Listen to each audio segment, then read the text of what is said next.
आज के इस वीडियो को हम लाइकली टू या लाइकली टू बी से शुरू कर रहे हैं। तो देखिए लाइकली टू और लाइकली टू बी का हम प्रयोग क्यों करते हैं। लाइकली टू एक एक्टिव स्ट्रक्चर है, तो लाइकली टू के बाद में हम वर्ब फर्स्ट का यूज़ करते हैं, और लाइकली के बाद में टू बी लिखा है, लाइकली टू के बाद में अगर बी लिखा है तो उसके बाद हमें वर्ब थर्ड का यूज़ करना होगा, थर्ड फॉर्म का यूज़ करना होगा। ये एक्टिव स्ट्रक्चर है और ये पैसिव स्ट्रक्चर है। एक्टिव स्ट्रक्चर में लाइकली टू होता है और आगे फर्स्ट फॉर्म लगेगा, और पैसिव स्ट्रक्चर में लाइकली टू के बाद में बी लगेगा और बी के बाद में थर्ड फॉर्म लगेगा। तो उसके बाद देखिए likely to means, likely to का अर्थ है कि संभावना है, यानी कोई काम किए करने की संभावना है या होने की संभावना है या किए जाने की संभावना है। तो अब हम क्या करते हैं कि एक फोल्डर है, मान लीजिए बी के अंदर is am are present tense में होता है और पास्ट टेंस में वॉज वर्ब होता है। जब इसके बाद में मेन वर्ब यूज़ नहीं होता है तो ये खुद ही मेन वर्ब का काम करने लग जाते हैं। तो ये खुद इस समय मेन वर्ब का काम करते हैं, और लाइकली टू एक संभावना बताने वाला शब्द है, और ये संभावना बताने के लिए उसके बाद में V1 का हम यूज़ करते हैं आपका एक्टिव स्ट्रक्चर में, और पैसिव में जैसा कि मैंने अभी बताया है लाइकली टू बी के बाद में थर्ड फॉर्म का यूज़ करते हैं। और चाहें तो आप बाय उसका एजेंट लिखें, और अगर आप लगता है कि एजेंट की आवश्यकता नहीं है तो आप एजेंट नहीं लिखें तो भी, अगर स्पष्ट लगे तो छोड़ दीजिएगा। तो इसी से संबंधित आज कुछ मैं आपके सेंटेंस से नज़र करने वाला हूँ। तो आज का पहला सेंटेंस है, जैसे कि मान लीजिए अगर मैं यहाँ लिखूँ कि इट इज़ लाइकली टू, तो इतना आने के बाद में इट का प्रयोग हम क्यों करते हैं, इट का और देयर का और इट का अगर वाक्य के शुरू में जब इनका यूज होता है तो इनका अपना कोई अर्थ नहीं होता, इट का भी कोई अर्थ नहीं होगा, और देयर से अगर वाक्य शुरू होता है तो देयर का भी अपना कोई अर्थ नहीं होगा अगर ये सब्जेक्ट के तौर पर आ रहे हैं तो। अब देयर का यूज़ करते हैं तो देयर के बाद में जो सहायक क्रिया हम नोट करते हैं, इज है, एम है, आर है, या वॉज है, वर है, जो भी कोई भी अगर मान लीजिए हम सहायक क्रिया नोट करते हैं तो वो उसमें क्या है कि वो आगे आने वाली जो संज्ञा है, अगर वो एक वचन है तो इज लगाएंगे, वर्तमान काल है तो, अगर भूतकाल है तो वॉज लगाएंगे, ठीक है। और अगर मान लीजिए देयर के बाद में मान लीजिए हम सहायक क्रिया डालेंगे तो वो देयर के अनुसार सहायक क्रिया नहीं डाली जा रही है, वो सहायक क्रिया आगे आने वाले मान लीजिए प्लूरल नाउन का यूज होना है तो हम वहाँ आर लगाएंगे, वर्तमान काल है तो, अगर भूतकाल है तो वहाँ वर लगाएंगे पर प्लूरल होने पर, ठीक है। आने वाली जो संज्ञा है, देर के बाद में आने वाली संज्ञा एक वचन की है तो प्रेजेंट में इज का यूज़ करेंगे और पास्ट में वॉज का यूज़ करेंगे। अगर आने वाली संज्ञा, फिर से मैं लौटा रहा हूँ, अगर आने वाली संज्ञा प्लूरल में है तो आर लगेगा प्रेजेंट में और पास्ट में वर लग जाएगा, ठीक है, इतना ध्यान रखना। तो अब क्या है कि मैं यहाँ नोट करने वाला हूँ, अब लाइकली टू इतना देखते ही जाहिर है कि इसके आगे वर्ब फर्स्ट का यूज होना है, तो हम वर्ब फर्स्ट का यूज कर रहे हैं। To rain, today. अब इसका मतलब क्या हुआ, it is likely to rain today, आज वर्षा होने की संभावना है। लाइकली टू का मतलब होता है संभावना है, कोई काम होने की या करने की संभावना है, ठीक है। तो it is likely to rain today, आज वर्षा होने की संभावना है, पर इट का अपना कोई अर्थ नहीं है यहाँ, इतना ध्यान रखना। इट का प्रयोग हम मौसम के लिए या समय बताने के लिए करते हैं, या तो हम मौसम बताएंगे तब इट का यूज़ करेंगे, या फिर हम समय बताएंगे तब इट का यूज कर सकते हैं। देखते हैं अगला, I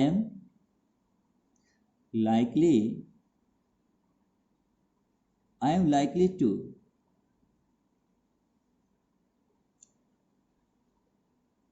upload this video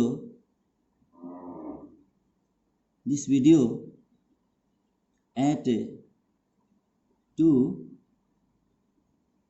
PM.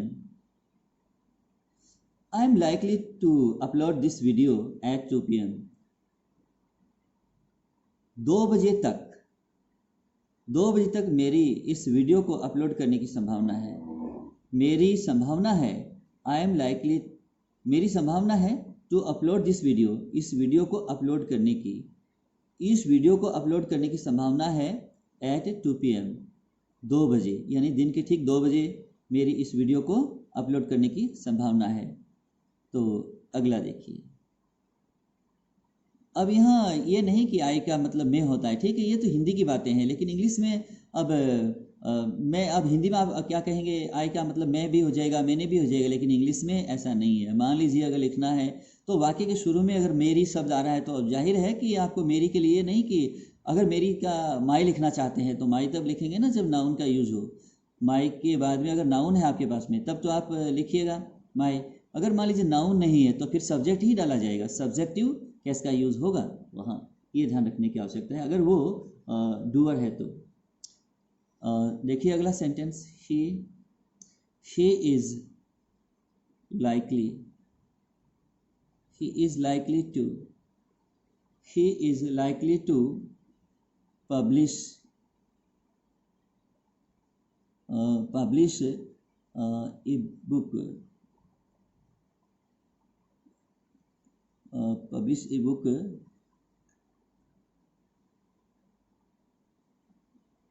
this week।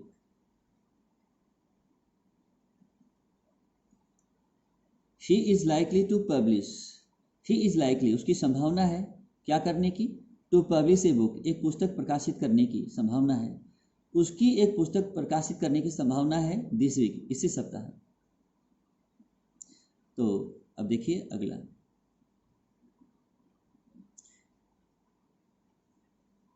जैसे मान लीजिए अब मैं यहाँ लिखता हूँ सी इज लाइकली, मुझे लगता है आप पूरा ध्यान दिए समझ रहे हैं।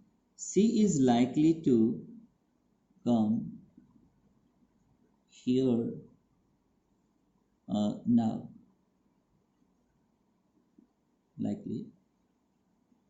likely to come here, यहाँ टू रह गया था, ये to come here now।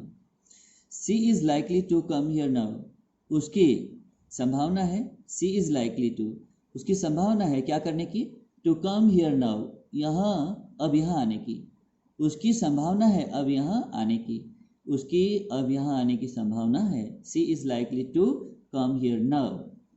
तो ये हुआ। अब आगे देख लीजिए, ये सब जो है एक्टिव स्ट्रक्चर में चल रहे हैं। अब कुछ इस तरह नॉन डूअर में लगा रहे हैं दिस रूम। अब दिस रूम कोई सब्जेक्ट नहीं, जैसे मान लीजिए दिस रूम ये नॉन डूअर है, डूअर नहीं है कोई, ये किसी चीज़ का नाम लिखा जा रहा है, कोई व्यक्ति नहीं, जैसे आई है, वी है, यू है, ही है, सी है, इट है, दे है, ये सब कोई सा भी नहीं है इसमें से, ये नॉन डूअर थिंग है। This room is likely, this room is likely to.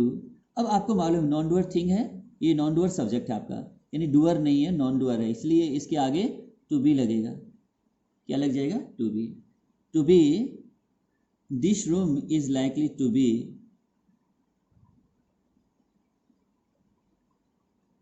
Painted, this room is likely to be painted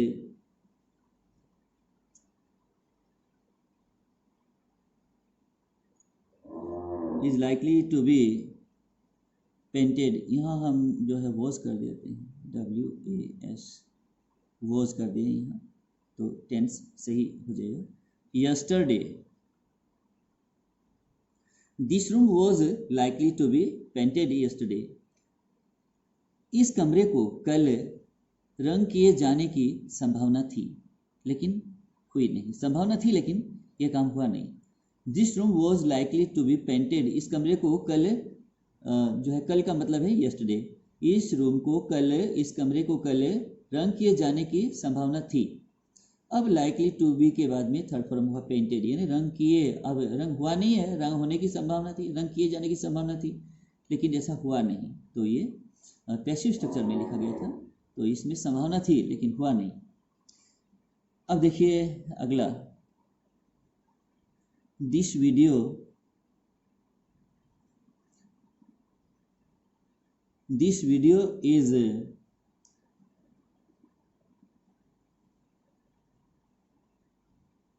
likely to be uploaded today। अब ये वाक्य है, अब इसमें फिर से ये जो इसका जैसे सब्जेक्ट नॉन डूअर था, इसका भी सब्जेक्ट है नॉन डूअर, ठीक है, डूअर नहीं है, नॉन डूअर है। नॉन डूअर के लिए जब सब्जेक्ट नॉन डूअर होगा तो हमारा सेंटेंस पैसिव स्ट्रक्चर में लिखा जाएगा, हमेशा ध्यान रखने की आवश्यकता है। तो this video is likely to be uploaded, इस वीडियो को अपलोड किए जाने की संभावना है टुडे, आज, इस वीडियो को आज अपलोड किए जाने की संभावना है। अब ये हुआ सेंटेंस। इसी से संबंधित जो है अगला सेंटेंस देख लीजिएगा।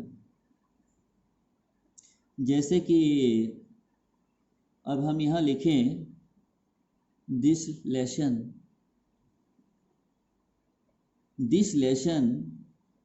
Is likely to be taught, इस लेसन को पढ़ाए जाने की संभावना है। This lesson is likely to be taught, ये फिर से दिस लेसन क्या है, ये आपका नॉन डूअर थिंग है, इसलिए पैसिव स्ट्रक्चर में लिखा गया। पैसिव स्ट्रक्चर का मतलब है टू बी थर्ड फॉर्म का यूज करना। आज का अंतिम सेंटेंस देख लीजिए।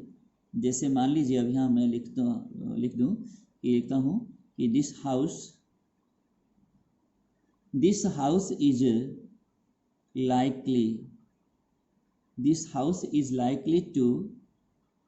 likely to be